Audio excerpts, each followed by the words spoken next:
ರಾಜ್ಯ ರಾಜಕೀಯ ನಾಯಕರುಗಳ ರಾಜಕೀಯ ಜಟಾಪಟಿಗಳನ್ನು ಏಷ್ಯಾನೆಟ್ ಸುವರ್ಣ ನ್ಯೂಸ್ನಲ್ಲಿ ಪ್ರತಿನಿತ್ಯ ನೀವು ನೋಡ್ತಾನೆ ಇರ್ತೀರಾ. ನೀವು ಮೆಚ್ಚಿ ಆಯ್ಕೆ ಮಾಡಿರುವಂತಹ ನಿಮ್ಮ ಜನನಾಯಕರಿಗೆ ರಾಜಕೀಯವನ್ನು ಹೊರತುಪಡಿಸಿದಂಥ ಲೈಫ್ ಇದೆ, ಲೈಫ್ ಸ್ಟೈಲ್ ಇದೆ. ಜೊತೆಗೆ ಅವರ ಅಭ್ಯಾಸ ಹವ್ಯಾಸಗಳು, ಅವರ ವ್ಯಕ್ತಿತ್ವವನ್ನು ಪರಿಚಯ ಮಾಡಿಸುವಂತಹ ಕಾರ್ಯಕ್ರಮವೇ ಹೋಮ್ ಮಿನಿಸ್ಟರ್ ಕಾರ್ಯಕ್ರಮಕ್ಕೆ ನಿಮ್ಮೆಲ್ಲರಿಗೂ ಕೂಡ ಆತ್ಮೀಯವಾದಂಥ ಸ್ವಾಗತ. ನಾನು ನಿಮ್ಮ ಪ್ರೀತಿಯ ರಕ್ಷಾ ಕಟ್ಟೆಬೆಳಗುಳಿ. ಒಂದು ಕಾಲಕ್ಕೆ ಇವರು JDSನ ಕಟ್ಟಾಳು, ಈಗ ಕಾಂಗ್ರೆಸ್ ಪಕ್ಷದ ಶಾಸಕರಾಗಿದ್ದಾರೆ. ಶಾಸಕತ್ವದ ಜೊತೆಗೆ ಕರ್ನಾಟಕ ಗೃಹ ಮಂಡಳಿಯ ಅಧ್ಯಕ್ಷರು ಕೂಡ ಹೌದು. ನಾನಿವತ್ತು ಅರಸೀಕೆರೆ ಶಾಸಕ ಶಿವಲಿಂಗೇಗೌಡ ಅವರ ಮನೆಯಲ್ಲಿದ್ದೀನಿ. ಬನ್ನಿ ಅವರ ಕುಟುಂಬ ಹಾಗೂ ಅವರ ಆಕರ್ಷಕ ವ್ಯಕ್ತಿತ್ವ, ಅವರ ಮಾತಿನ ಕಾಳಜಿಯ ಹಿಂದಿರುವಂಥ ಕಥೆಯನ್ನ ತಿಳಿಯೋಣ.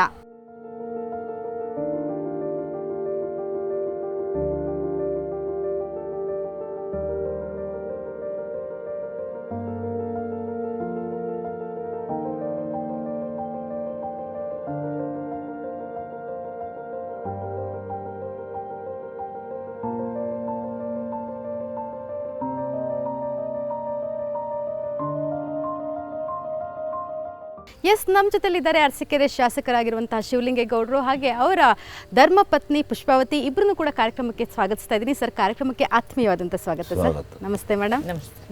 ಸರ್, ನಮ್ಮ ಕಾರ್ಯಕ್ರಮ ಆಫ್ ಬಿಟ್ ಇರೋದ್ರಿಂದ ಆಫ್ ಬಿಟ್ಟಿಂದಲೇ ಶುರು ಮಾಡ್ತೀನಿ. ಕರ್ನಾಟಕದಲ್ಲಿ ದೇವೇಗೌಡರು ಸಿದ್ದರಾಮಯ್ಯನವ್ರನ್ನ ಬಿಟ್ಟರೆ ಪಂಚಿಗೆ ಟ್ರೇಡ್ ಮಾರ್ಕ್ ನೀವೇನೋ ಥರ ಆಗಿದ್ದೀರಾ. ಸೊ ಪಂಚನ ಯಾವಾಗಲಿಂದ ನೀವು ಸಂಪೂರ್ಣವಾಗಿ ನಿಮ್ಮ ಉಡುಪನ್ನ ಆಗಿಸ್ಕೊಂಡ್ರಿ? ನಾನು ಜಿಲ್ಲಾ ಪಂಚಾಯತಿ ಸದಸ್ಯನಾಗಿ ಸ್ಪರ್ಧೆ ಮಾಡಿದಂಥ ಸಂದರ್ಭದಲ್ಲಿ ಹಳ್ಳಿ ಕಡೆ ಹೋಗ್ಬೇಕಾದಂಥ ಸಂದರ್ಭ ಬಂದಾಗ ಇದನ್ನು ನಾನು ರೂಢಿ ಮಾಡ್ಕೊಂಡ್ರಿ. ಮೊದಲು ನೀವು ಪ್ಯಾಂಟೆಲ್ಲ ಹಾಕೊಂತಿದ್ರಿ ಸ್ಕೂಲು ಕಾಲೇಜಲ್ಲೆಲ್ಲ? ಓಕೆ, ಹಾಂ. ಸೊ ಇದಕ್ಕಿದ್ದಂಗೆ ಪಂಚೆಗೆ ಶಿಫ್ಟ್ ಆಗ್ಲಿಕ್ಕೆ ಕಾರಣ? ಅದು ಗ್ರಾಮೀಣ ಪ್ರದೇಶಕ್ಕೆ ನಾವು ಚುನಾವಣಾ ಪ್ರಚಾರಕ್ಕೆ ಹೋಗುವಾಗ ಇದು ಭಾಳ ಸುಲಭ ಅನ್ನಿಸ್ತು. ಸೊ ಜನ ಕೂಡ ಅದನ್ನು ಇಷ್ಟಪಡ್ತಾ ಇದ್ರು. ಅದನ್ನು ಸ್ವಲ್ಪ ಜನ ಹಳ್ಳಿಗಾಡಿನಲ್ಲಿ ಇದನ್ನು ಇಷ್ಟಪಡ್ತಾರೆ. ಸೊ ಶಿವಲಿಂಗೇಗೌಡರು ಅಂತ ಅಂದರೆ ಹೆಂಗೆ ನಮಗೆ ಪಂಚೆ ಗರಿ ಶರ್ಟ್ ನೆನಪಾಗುತ್ತೋ ಹಾಗೆ ನೆನಪಾಗುವಂಥ ಮತ್ತೊಂದು ವಿಷಯ ಅಂತಂದರೆ ವಿಧಾನಸಭೆಯಲ್ಲಿ ನೀವು ಮಾತಾಡೋದು. ನನ್ನ ಬಾಲ್ಯ ಜೀವನದಿಂದ ಮತ್ತು ವಿದ್ಯಾರ್ಥಿ ಜೀವನದಿಂದಲೇ ಅದು ರೂಢಿಯಲ್ಲಿದೆ. ಓಕೆ, ರೂಢಿ ಮಾಡ್ಕೊಂಡು ಬಂದಿದ್ದೆ. ಸೊ ಹಾಗಾಗಿ ಮಾತುಗಳು ಸರಾಗವಾಗಿ ಬರುತ್ತೆ ನಿಮಗೆ ಅಂತ ಹೇಳ್ತೀರಾ? ಓಕೆ. ನಾನು ಡಿಬೇಟ್ ಮಾಡ್ತಾ ಇದ್ದೆ. ಸ್ಕೂಲ್ ಕಾಲೇಜಲ್ಲಿ ಕೂಡ ಡಿಬೇಟ್ ಮಾಡಿದ್ರಾ ನೀವು? ಸ್ಕೂಲು ಕಾಲೇಜ್ನಲ್ಲಿ ಡಿಬೇಟ್ ಮಾಡಿ ಅನೇಕ ಬಹುಮಾನಗಳು ಪಡೆದಿದ್ದೇನೆ. ಮೇಡಮ್, ಮನೆಯಲ್ಲೂ ಹಿಂಗೇನಾ ಮಾತು ಜೋರ ಸರ್? ಅವರು ನ್ಯಾಚುರಲ್ ಆಗಿ ಹಂಗೆ ಇರೋದು. ಸ್ಕೂಲೆಲ್ಲ ಎಲ್ಲಿ ಮಾಡಿದ್ದು ಸರ್ ನೀವು? 6ನೇ ತರಗತಿವರೆಗೆ ನಮ್ಮೂರು ಕುಡುಕುಂದಿ, ಗಂಡಸಿ ಹೋಬಳಿ ಕುಡುಕುಂದಿ ಗ್ರಾಮದಲ್ಲಿ ಮಾಡಿದೆ. ಸೊ ನಾವು ಕೇಳ್ಪಟ್ವಿ ಸರ್, ನೀವು ಸ್ಕೂಲಲ್ಲಿ ಇದ್ದಾಗಲೇ ಅಪ್ಪ ಆಗಿರ್ಬೋದು, ಹಾಗೇನೇ ನಿಮ್ಮ ಅಣ್ಣಂದಿರೆಲ್ಲ ಹೇಳ್ತಿದ್ರಂತೆ ಏನೋ ಒಂದು ಸಾಧಿಸ್ತೀಯಾ ನೀನು ಅಂತೇಳಿ, ನಿಮ್ಮಲ್ಲಿ ಆ ಛಲನ ತುಂಬ್ತಾ ಇದ್ರು ಅಂತ. ಹೈಸ್ಕೂಲ್ನಲ್ಲಿ ಯೂನಿಯನ್ ಸೆಕ್ರೆಟರಿ ಅಂತ ಎಲೆಕ್ಟ್ ಮಾಡ್ತಾರೆ ಗಣಸಿ ಸಂತೆ ಮೈದಾನ. ನಾನು ಆ ಚುನಾವಣೆಗೆ ನಿಂತೆ. ಅವತ್ತೇ ಚುನಾವಣೆ ನಡೀತು. ಆ ಚುನಾವಣೆಯಲ್ಲಿ ನನ್ನ ಎದುರಾಳಿಗೆ ಬರೀ 3 ಓಟ್ಗಳು ಬಂದವು. ಇನ್ನಿದ್ದವರೆಲ್ಲ ನನಗೆ ಹಾಕಿದರು. ಅಲ್ಲಿಂದ ನಾನು ಆ ಹೈಸ್ಕೂಲ್ ಲೆವೆಲ್ನಿಂದಲೇ ನನಗೆ ರಾಜಕೀಯದ ಒಂದು ಗೀಳು ಇತ್ತು.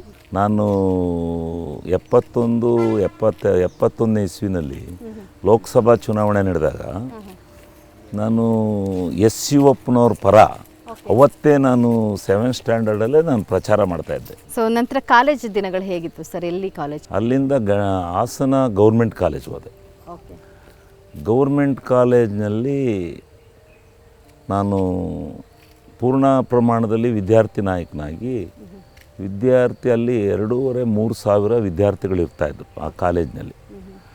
ಅವತ್ತಿನ ಕಾಲದಲ್ಲಿ 3 ಸಾವಿರ ವಿದ್ಯಾರ್ಥಿಗಳಿದ್ದಂಥ ಕಾಲೇಜ್ನಲ್ಲಿ ನಾನು ವಿದ್ಯಾರ್ಥಿ ಸಂಘದ ಕಾರ್ಯದರ್ಶಿಯಾಗಿ ಆಯ್ಕೆ ಆಯಿತು. ಎಷ್ಟು ಜನ ಮಕ್ಕಳಿದ್ರಿ ಸರ್? ಹೇಗಿತ್ತು ಅವತ್ತಿನ ಪರಿಸ್ಥಿತಿ?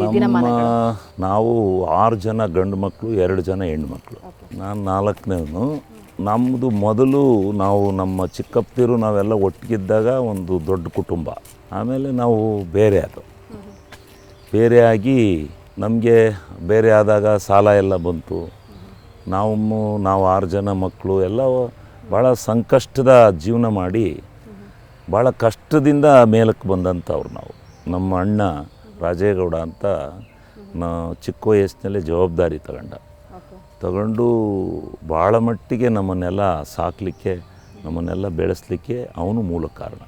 ಅಣ್ಣ ತಮ್ಮಂದಿರು ಹೇಳ್ತಿದ್ರು, ತಂದೆ ಕೂಡ ಹೇಳ್ತಾ ಇದ್ರಂತೆ ನೀವು ಒಂದಲ್ಲ ಒಂದು ದಿವಸ ಒಳ್ಳೆ ರಾಜಕಾರಣಿ ಆಗ್ತೀರಿ. ಅವರು ನಮ್ಮ ಗೋಪಾಲಯ್ಯನವರು ಅಂತ ಶಾಸ್ತ್ರ ಹೇಳೋರು ನಮ್ಮೂರಲ್ಲಿ. ಓಕೆ.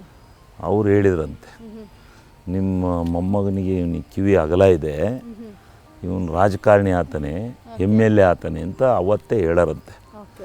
ಅದನ್ನು ನಮ್ಮ ಅಜ್ಜ ನನಗೆ ಹೇಳೋದು.